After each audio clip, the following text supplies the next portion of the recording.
Tu as déjà vu quelqu'un piétiner toute une vie de dignité avec juste un coup de botte? Pas de cri, pas d'avertissement, juste un flic blanc, une rue silencieuse et l'étal d'une vieille dame renversée comme si ça n'avait jamais compté. Ouais, c'est arrivé. Mais ce qu'il n'avait pas prévu, ce qu'il n'a jamais vu venir, c'est que son silence à elle ferait plus de bruit que n'importe quelle émeute. Et quand la ville a fini par comprendre ce qu'elle avait fait, elle était déjà à genoux, pas à cause du feu, pas à cause de la rage, mais à cause du silence. Laisse-moi te raconter. Au coin de Galloway et de la 14e, dans l'est d'une petite ville dont personne ne se vante de venir.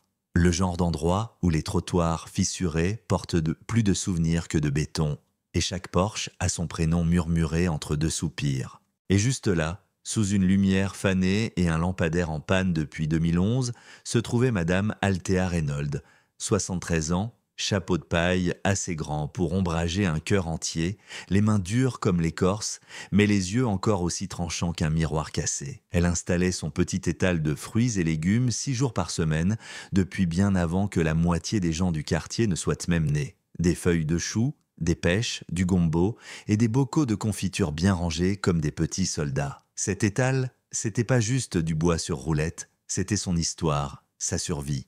La dernière chose que son mari avait construite avant de mourir. Et le seul truc qui donnait un sens à ses matins depuis qu'elle avait enterré 2 fils et une sœur. Et ce matin-là, c'était calme. Ce genre de calme qui bourdonne. Celui que tu ressens juste avant quelque chose de sacré ou de terrible. Celui qu'il ne faut surtout pas briser, à moins d'avoir quelque chose de vraiment important à dire. Et puis, il est arrivé. Une voiture de police noire et blanche roule lentement, les pneus caressant le gravier comme s'il ne voulait pas réveiller la rue. Le flic sort, Ray Dalton, trentaine bien tassée, mâchoire carrée, lunettes miroir qui reflètent tout mais ne voient rien. Sa main posée près de son arme comme s'il posait pour l'affiche d'un film que personne n'a envie de voir.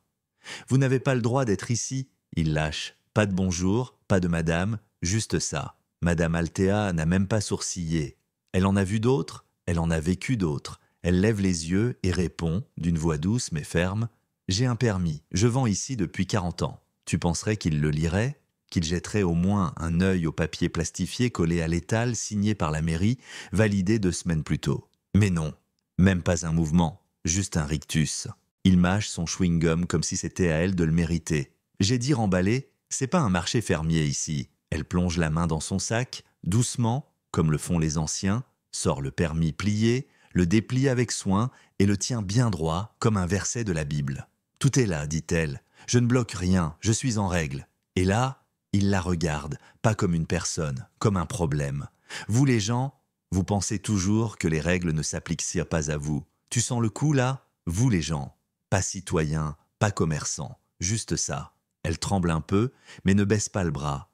Et peut-être que ce silence, son silence, c'est ça qui l'a énervé. Parce que sans prévenir, il lève sa botte et l'enfonce en plein milieu de l'étal. Le bois craque, les paniers volent, les bocaux explosent, les pêches roulent sur la chaussée comme des billes jetées par les fantômes du passé. Et lui, il s'en va, comme si rien ne s'était passé, comme s'il avait juste écrasé un insecte. Madame Althea reste là, souffle coupé, une main serrant toujours le permis, comme si ça pouvait encore avoir du sens. Et la rue, muette, jusqu'à ce qu'un gamin, 6 ans peut-être, s'avance timidement, ramasse une pêche cabossée et la lui tend. Elle la prend. Ne pleure pas, ne crie pas. Elle commence à ramasser ses légumes, un par un, comme on recolle des morceaux de soie. Mais c'est là que tout change. Personne ne l'a organisé. Pas de tracts, pas de réseaux sociaux. Mais l'après-midi même, quelque chose s'est mis en marche. D'abord, Rosa, la boulangère d'en face, jeune femme latine, cœur immense, sort un panier de pain chaud, le dépose sur le perron d'Althea. Pas un mot, juste un regard, puis la fleuriste ferme boutique, puis l'épicerie. Et à la nuit tombée, toute la rue s'éteint. Pas de panne, pas de vent. Un silence décidé, épais, propre à glacer le sang. Le lendemain matin, les téléphones de la mairie chauffent. Pasteur, instituteur à la retraite, même un ancien juge.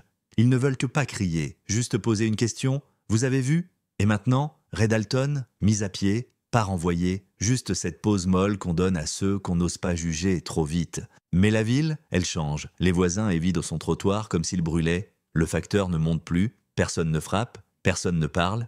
Et Ray, pour la première fois de sa vie, le silence ne lui obéit plus. Il l'écrase. Mais Althea, elle revient. Même chemisier crème que pour l'enterrement de son mari. La broche colombe toujours accrochée à son col, elle remonte son étal, doucement, comme avant. Mais cette fois, le sens avait changé. Les enfants s'assoient autour d'elle. L'un d'eux demande « C'est vrai que vous vendez ici depuis plus longtemps que ma mère est née ?» Elle rit doucement. « C'est bien possible, mon chéri. Le temps est un farceur. » Et elle leur apprend, pas avec des discours, avec des fruits, du calme et de la tendresse. Puis vient le jour de l'audience. Elle entre dans la salle du tribunal comme une colonne qui ne plie pas. « Il n'a pas lu mon permis, dit-elle, il ne m'a pas parlé. Il a juste regardé et il a détruit. » Silence. Celui qui fige, tout, pas de réponse, juste la vérité et son poids. Dehors, des bougies, des bouquets de choux, une petite fille tenant une pancarte. On se souvient, nos racines sont profondes. Et la ville, écoute. Des semaines plus tard, on grave son nom dans le hall des mémoires des droits civiques, juste sous Rosa Parks.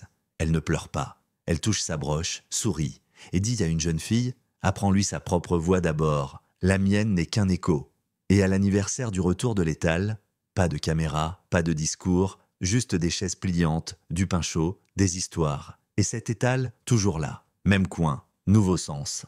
Parce qu'Althea n'a pas riposté avec ses poings. Elle s'est tenue droite, avec histoire dans la colonne vertébrale et espoir dans les mains. Et parce qu'elle s'est tenue, d'autres l'ont fait aussi. Alors, dis-moi, est-ce que justice a été rendue ou juste reportée en attendant le prochain nom murmuré dans le noir? Le silence, c'est assez? Ou fallait-il hurler? Dis-nous ce que toi tu aurais fait. Dis-nous ce que nous, on aurait dû faire depuis longtemps. Et si cette histoire t'a touché, partage-la. Parce que parfois, le monde ne change pas dans le bruit. Parfois, il écoute.